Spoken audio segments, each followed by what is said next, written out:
Oke,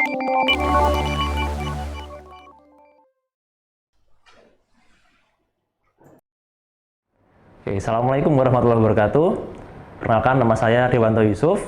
Oke, kita berjumpa di channel ini untuk membahas sebuah topik yang mungkin untuk sebagian orang cukup serem ya, cukup menakutkan, tapi untuk kami mungkin sudah biasa gitu ya. Kita akan sedikit menyelami ya, atau mendalami dunia forensik itu ya. Oke, mungkin kalau kita dengar kata forensik ya di Indonesia, kita akan banyak melihat tokoh-tokoh ini yang kita mungkin sudah beberapa kita kenal. Pertama mungkin Dr. Munim Idris ya, ini seorang dokter senior ya dari UI ya. Beliau mungkin sangat terkenal, istilahnya legendaris dalam dunia forensik. Gitu. Beliau sudah almarhum dan sudah menangani banyak kasus dan juga menulis beberapa buku ya. Dan mungkin beberapa kita sudah sering melihat beliau di layar kaca. Gitu. Lalu juga ada AKBP Dr. Sumi Hasri Purwanti yang merupakan dokter di kepolisian yang juga sering muncul di TV, mungkin terakhir kemarin di Hitam Putih ya, diwawancarai. Beliau cukup tinggi makanya di kepolisian ya, salah satu jenjang karir di dalam dunia kedokteran forensik. Lalu tokoh lain yang di dunia forensik mungkin juga sudah teman-teman saksikan, Dr. Agus Purwadianto ya, Prof. Agus. Lalu juga ada Dr. Jaya Surya Atmaja.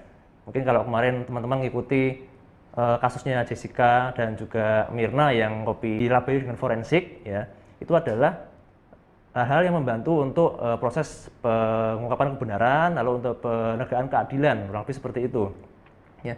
Dan juga kalau kita melihat sebenarnya ada banyak ilmu ya forensik. Satunya adalah ilmu kedokteran forensik dan mediko legal. Kalau di Indonesia istilahnya adalah ilmu kedokteran forensik dan mediko legal.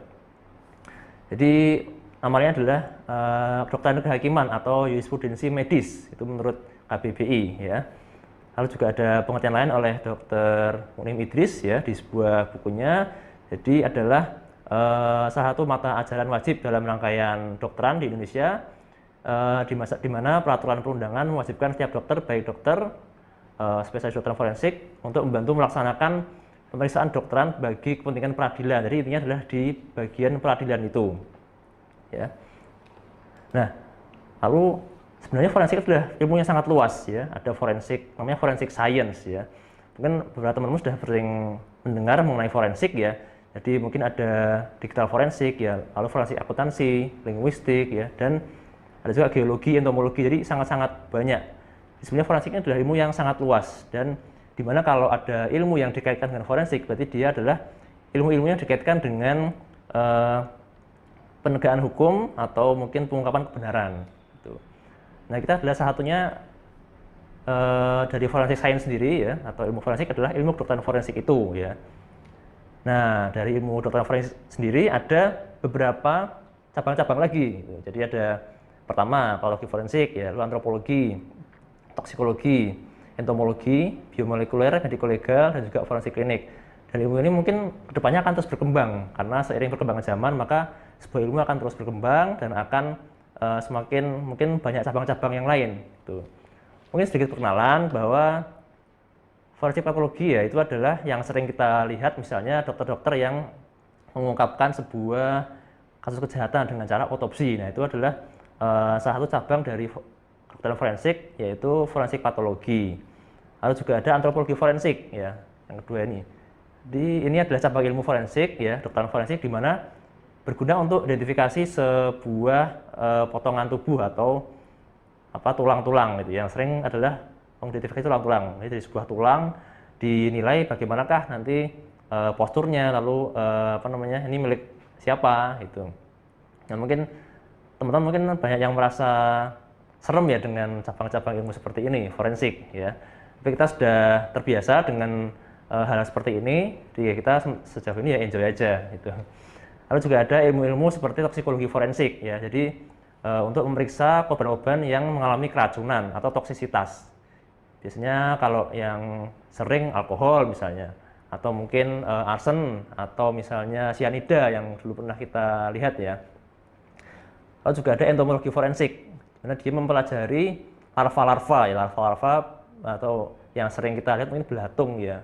Ini juga ilmu yang cukup baru, jadi untuk penegakan kebenaran dengan mengecek larva-larva yang ada di sekitar korban kejahatan misalnya.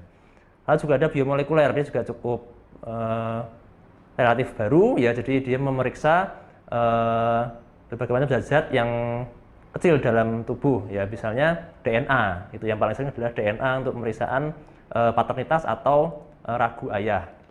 Lalu juga ada medico-legal ya, soal namanya medico dan juga legal, jadi menghubungkan antara kesehatan dan juga ilmu hukum ya, jadi medico kesehatan atau kedokteran dan juga legal hukum. Jadi forensik juga mengurusi masalah hukum dan menghubungkannya dengan kedokteran atau kesehatan. Lalu juga ada forensik klinik. Lah ini mungkin teman-teman mungkin taunya forensik itu ngurusi orang mati. Ya benar, sebagian besar kasusnya memang orang mati. Tapi kita juga ada ngurusi kasus orang hidup, di mana kalau ada orang hidup yang dianiaya atau mungkin ada perkosaan, itu kita juga masuk cabang dari kedokteran forensik, ya namanya forensik klinik. Oke, kita lanjutkan. Ya mungkin secara umum ya, kedokteran forensik ada dua bidang yang besar, yaitu untuk hidup dan juga untuk kasus jenazah atau mati. Yang hidup ya mungkin tadi saya bilang untuk pemeriksaan fisik ya, lalu juga ada pemeriksaan lab ya, toksikologi, DNA atau sperma misalnya pada kasus perkosaan. Lalu juga ada kasus hukum misalnya sengketa medis. Di sengketa medis misalnya ada dengan konflik dengan pasien ya, antara dokter dengan pasien seperti itu. Itu juga diurusi oleh dokter forensik. Nah biasanya kalau dokter forensik di sebuah rumah sakit dia akan tergabung dalam sebuah komite, misalnya komite etika dan juga komite hukum. Lalu untuk jenazah ya biasanya kita benar ya nanti ngurusi jenazah, yaitu pemulasaraan jenazah. Jadi gampangnya adalah bagaimana kalau jenazah itu dari meninggal siap untuk dimakamkan. Lalu juga ada otopsi ya, yang sering kita dengar mungkin otopsi ya, yang nanti akan dimasukkan dalam sebuah dokumen namanya visum et repertum ya. Jadi kalau sering dengar visum, yaitu adalah nama lengkapnya visum et repertum. Kita juga ada terjun di daerah bencana atau mengidentifikasi korban bencana.